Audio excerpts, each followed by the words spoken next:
the saga continues. This is one of those aspects about American culture that I think is puzzling to people outside of the United States. Here in the United States, it is true that to an outsider, it appears that we are obsessed about race and ethnicity.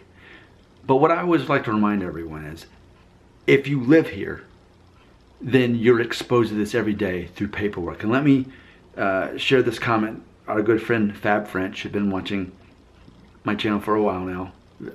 Quite glad you're here.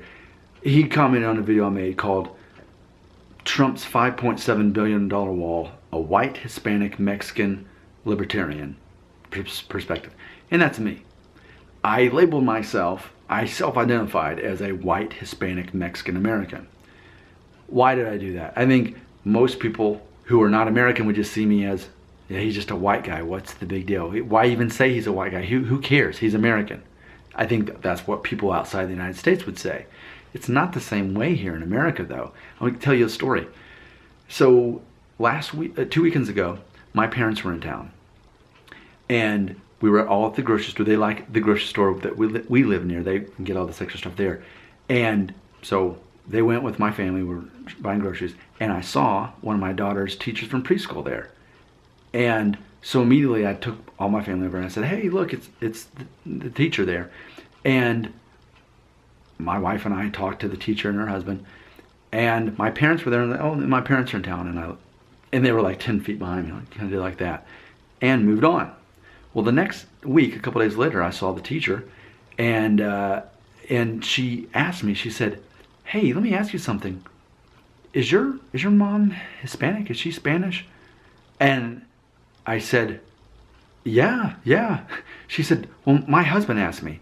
And it turns out her husband is Dominican Republic, where she is, she had one parent that's black and one that's white.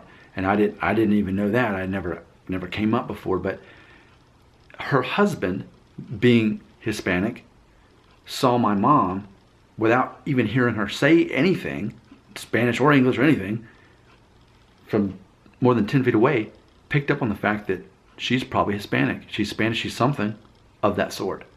And he mentioned her, and then she mentioned it to me. And that's how it is here in America. If you're anything other than what's obvious, just white or black or Asian, if you're obviously a very identical race, then people won't bring it up. But if you're anything in between or show hints of anything else beyond the thing they can see, people are curious, and whether or not they ask, that's one thing, but they're thinking it. That's the way we're trained. Why is that? You know, one of my answers is this. Since 1970, part of the U.S. Census Bureau has made it part of the census. They make you identify your race. And white is on there, European descent, white, but in parentheses it says, but not Hispanic. They specifically want to separate who identifies as Hispanic and who identifies as white. So for my mom and for me, anytime we had to fill out that form for anything with the government or any kind of survey, I take a survey for one of my favorite restaurants, Noodles and Company.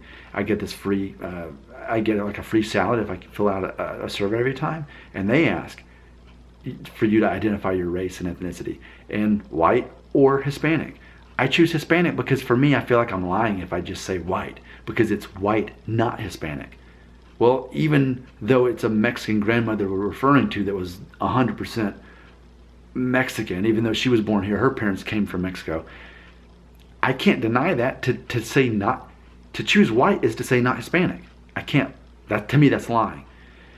So that's one thing. But in reality, when people find out about my mom's background, her ethnic background, then they assign that to me as well. And people will say, you know, I never really necessarily thought of you as being Spanish, but now that you say that totally makes sense. And see, they use the word Spanish. They intertwine Hispanic, Latino, Spanish. So I'm not excusing it. I'm saying that's part of the culture. That's how it's set up. That's how people perceive the truth, even if that truth is not valid in the rest of the world. So that is a recurring question. Why is America so obsessed?